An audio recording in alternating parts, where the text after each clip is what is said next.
இன்றைய நாளுக்கான நற்செய்தி மத்தேயு எழுதிய நற்செய்தி அதிகாரம் 9 வசனங்கள் 35, அதிகாரம் 10 1 மற்றும் 6 தொடக்கம் 8 முடியும் வரை. இயேசு நகர்கள் சிற்றூர்கள் எல்லாம் சுற்றி வந்தார்.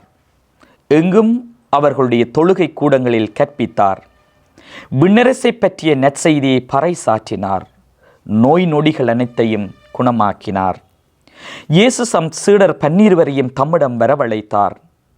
தீய ஆவிகளை ஓட்டவும் நோய் நொடிகளை குணமாக்கவும் அவர்களுக்கு அதிகாரம் அளித்தார்.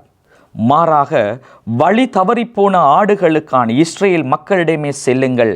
அப்படி செல்லுகிற பொழுது விண்ணரசு நெருங்கி வந்துவிட்டது என பறைசாற்றுங்கள்.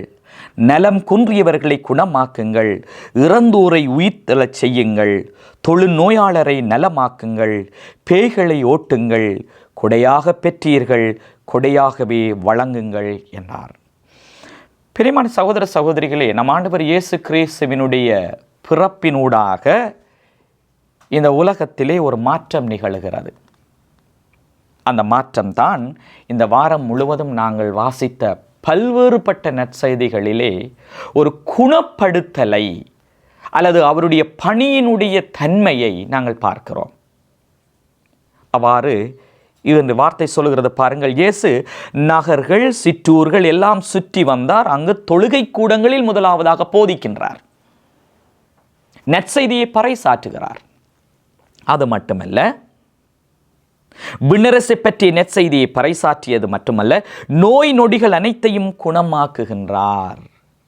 அங்கே இருந்த மக்களுடைய நோய்களை பிணிகளை அவர் குணப்படுத்துகிறார். பேய்களை ஓட்டுகிறார். இவ்வாறாக தன்னுடைய பணியை செய்வதற்கு அப்போஸ்தலர்களை தெரிவு செய்கிறார். பாருங்கள், இயேசு தம் சீடர் 12 தம்மிடம் வரவழைத்து தீய ஆவிகளை ஓட்டவும் நோய் நொடிகளை குணமாக்கவும் அவர்களுக்கு அதிகாரம் அளித்தார் என்று சொல்லப்படுகிறது.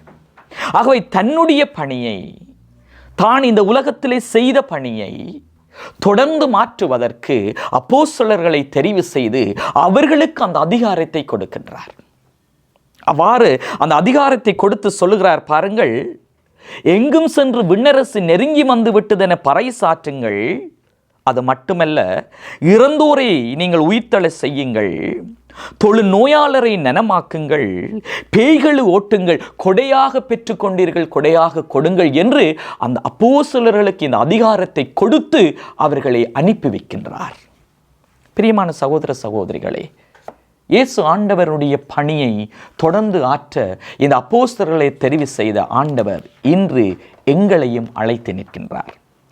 நாங்களும் இயேசு ஆண்டவருடைய இந்த அப்போஸ்தலிக்க பணியை எங்களுடைய வாழ்க்கையில் சாதாரண நிலையில் இருந்து செய்ய அழைக்கப்படுகிறோம்.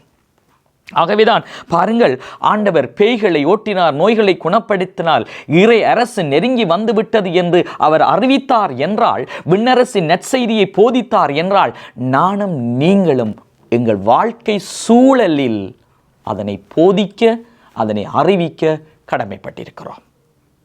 நாங்கள் ஒரு ஆசிரியராக, ஒரு குருவாக, ஒரு துறவியாக, ஒரு மாணவனாக, ஒரு மாணவியாக, ஒரு தந்தையாக, தாயாக இந்த இறைவார்த்தையை கேட்டுக்கொண்டிருக்கிற நாங்கள் ஒவ்வொருவரும் எங்களுடைய அந்த பணி நிலைகளில் இருந்து கொண்டு இயேசுவை அறிக்கையிடவனும், இயேசுவினுடைய அந்த நற்செய்திக்கு சான்றாக வாழ வேண்டும்.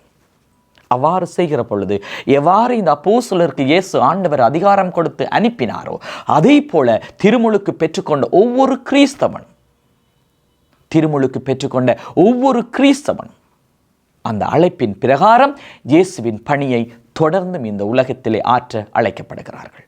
ஆகவே அவர்கள் பொது குருத்துவத்தின் ஊடாகவும் இறைவனுடைய இந்த அழைப்பை பெற்ற ஒவ்வொரு குருவும் துறவியும் அந்த திருநிலையின் ஊடாக, அபிஷேகத்தின் ஊடாக இறையரசின் வல்லமையை அறிவிக்க கடமைப்பட்டிருக்கிறார்கள். பிரியமானவர்களே, இவ்வாறு இயேசு அந்த அழைப்பை எங்களுடைய சிறைமேல் கொள்ளுவோம். நாங்களும் இறைவார்த்தையை கேட்போம். அந்த இறைவார்த்தையின்படி வாழுவோம். அந்த இறை வார்த்தையை மற்றவர்களுக்கும் கொடுப்போம்.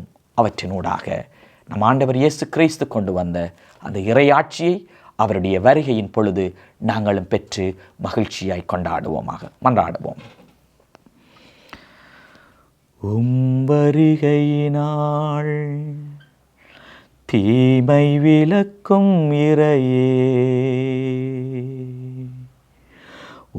வருகையினாள் பாவம் விலக்கும் இறையே,